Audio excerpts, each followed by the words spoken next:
asombran sus palabras, susurrando en mi interior. Mi conciencia me recuerda que necesito su perdón. ¿Quién es el Rey de Gloria que me ofrece hoy? Oh Rey del universo y Príncipe de paz, revelándome en los cielos los misterios que Él me da. Mi espíritu lo anhela, donde su gracia y su verdad. ¿Quién es el Rey de Gloria? Hijo de hombre, Hijo de Dios.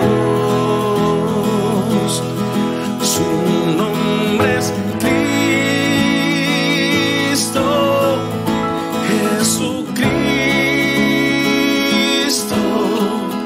Dios poderoso, Rey de mi ser, Rey de gloria. Su nombre es Cristo, Jesucristo, Dios poderoso, Rey de mi ser, Rey de gloria.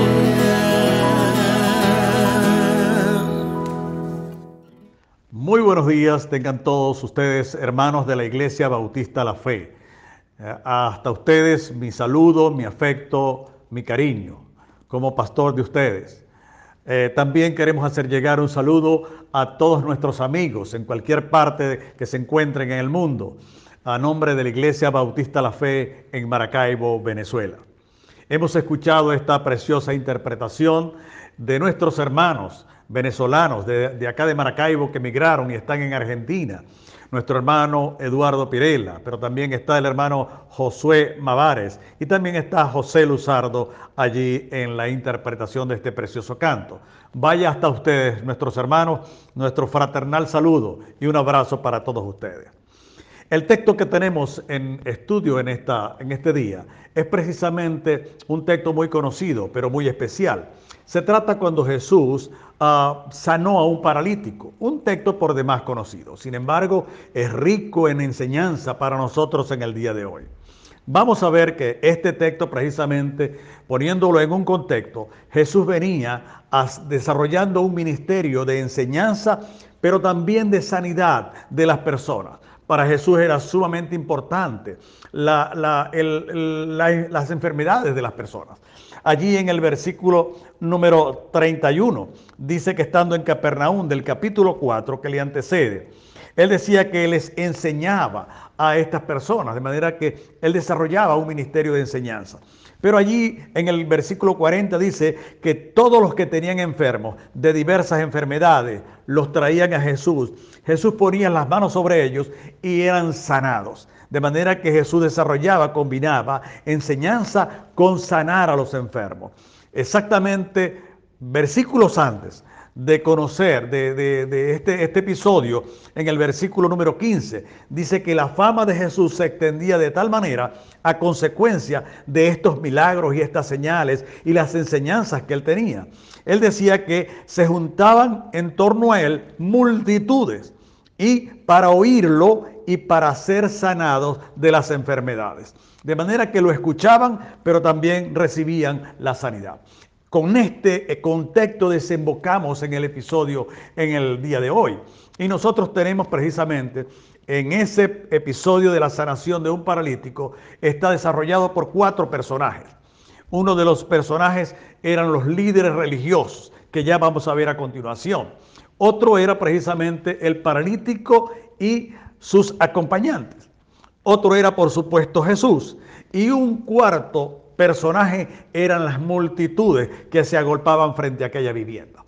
Entonces no perdamos de vista cómo Lucas va desarrollando precisamente este episodio hasta llegar a un clímax en la interacción de estos personajes.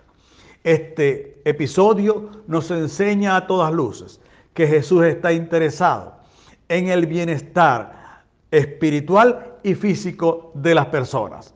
Jesús está interesado en tu bienestar espiritual y en tu bienestar físico, así como también de una salud plena e integral. Jesús vino para eso. Cuando comenzamos allí en el versículo 17, nos dice el texto bíblico que Jesús estaba enseñando en una vivienda, cosa no usual en Jesús, que solía usarlo a enseñar debajo de los árboles, al aire libre, frente a una playa. Pero en este momento, en esta ocasión, estaba en una ciudad llamada Capernaum, en Galilea, y entonces él vino y estaba en una vivienda. Por demás eran viviendas pequeñas, tal vez de unos 3 por 3 metros, de manera que allí casi no cabía nadie. Pero ahora más adelante vamos a ver que estaba agolpándose la multitud. Pero en la primera fila dentro de la vivienda, dice el texto bíblico que estaban los fariseos, los maestros de la ley, y también estaban los escribas. Estos eran los líderes religiosos de Israel. El texto nos dice que habían venido desde muchos lugares, desde allí mismo de Galilea, donde estaba Jesús, pero habían venido desde Judea, desde el sur, mucho más lejos, y también inclusive desde Jerusalén. ¿Por qué aquellos hombres religiosos, autosuficientes, habían venido a escuchar y a ver qué hacía Jesús? Sin duda alguna, querían atraparlo en alguna trampa. Querían tenderle alguna trampa para que en alguna de sus palabras poderlo atrapar y poderlo acusar y condenar. Ese era su propósito. Y es precisamente cuando están ellos allí, sentados escuchando a Jesús. Jesús nunca les tuvo miedo. Jesús siempre, por el contrario, estos líderes religiosos, los fariseos y sacerdotes y escribas, eran personas, sobre todo los fariseos, que trataban de cumplir rigurosamente la ley de Moisés, la Torá, pero ellos incurrían precisamente en un exhibicionismo religioso, en una apariencia religiosa, cosa que muchas veces no era verdad que se cumpliera en ellos lo que Moisés enseñaba. Enseñaban solo leyes ceremoniales, tradiciones, pero no enseñaban la verdad encerrada en la ley, la misericordia, la gracia, el perdón. Eso para ellos no realmente estaba incluido en su praxis religiosa. Pero resulta que el texto bíblico, el relato nos dice que cuando Jesús estaba allí, adentro mucha gente y afuera una multitud, entonces dice el texto que se acercaron unos hombres llevando una camilla con un hombre paralizado, un paralítico. Ellos llegaron allí precisamente con un propósito, que así como Jesús había sanado a tantas personas, él podía sanar a aquel paralítico. Y entonces llevaban ese propósito. Y llegaron en ese momento y vieron aquella multitud de personas y no podían accesar a la puerta para entrar. Entonces eso se les dificultó a ellos. Esto podía haberlos desanimado y haber abandonado, abortado el intento, pero realmente ellos no abortaron el intento. Buscaron creativamente una solución para ir a la presencia de Jesús precisamente.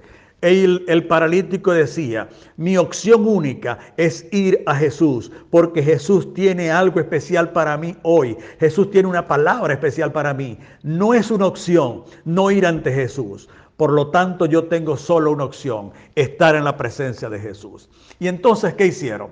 Las casas, dice el texto bíblico, que fueron al tejado, fueron al techo para tratar de bajarlo por el techo. Pero ¿y cómo es esto? Bueno, resulta que las casas en aquel entonces en Israel eran con un tejado plano y precisamente tenían en la parte exterior una escalinata, una escalera hecha también de barro que podía la gente subir. Y en el tejado precisamente el techo era fabricado con unas vigas de madera de pared a pared, las paredes laterales, frontal y trasera, y entonces habían vigas de madera, y entre viga y viga entonces había una mezcla de barro con heno, con paja, que servía como de sostén, y esto precisamente precisamente le daba a la vivienda un soporte y las personas podían estar allá arriba con el soporte de las vigas de madera y hacían muchas prácticas allí arriba, podían orar y podían hacer muchas cosas. De hecho, la ley prescribía que tenían que tener una baranda de por lo menos 1 metro allí para que la gente no cayera. Ellos subieron a este tejado y entonces comenzaron a escarbar entre el heno con la paja y descubrieron un boquete y por allí descendieron a aquel hombre paralizado, aquel paralítico, y lo pusieron delante de Jesús. Bueno, cuando Jesús vio a aquel hombre con aquel intento, con aquella pasión, con aquella convicción, con aquella confianza, con aquella búsqueda de respuesta de él, con aquella fe, entonces se dice el texto bíblico que Jesús, al ver la fe de ellos, le dijo: hombre, tu fe, por tu fe, por tu fe, tus pecados te son perdonados. Pero es raro, él iba a buscar una sanidad física y Jesús le dice: tus pecados te son perdonados. Y entonces hay algo bien importante.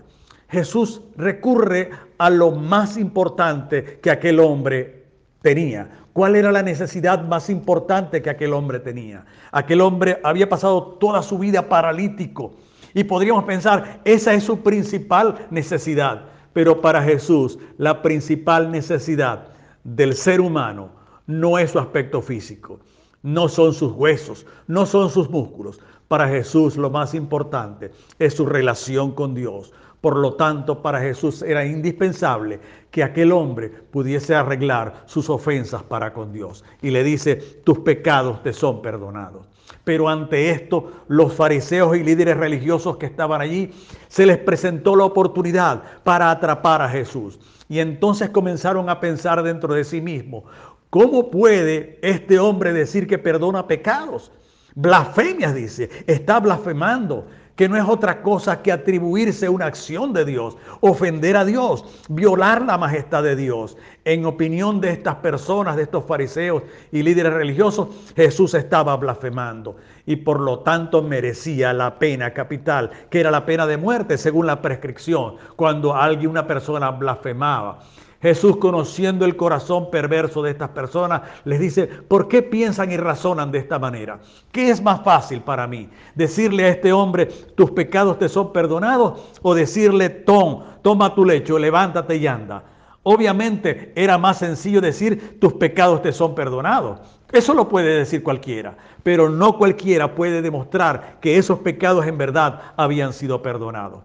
Jesús, para certificar, para corroborar, para autentificar que los pecados de aquel hombre habían sido perdonados por la autoridad que él tenía, entonces le dice al hombre, y lo va a corroborar con un hecho sobrenatural, con un milagro, y le dice: levántate, toma tu lecho y anda. Y aquel hombre se levantó. De manera que la evidencia de la señal, del milagro sobrenatural, del poder de Dios evidenciado, por supuesto que corroboró que aquel hombre recibió tanto la salud espiritual del perdón de sus pecados, como la salud física al ser restaurado en sus huesos, en sus músculos y todo lo demás.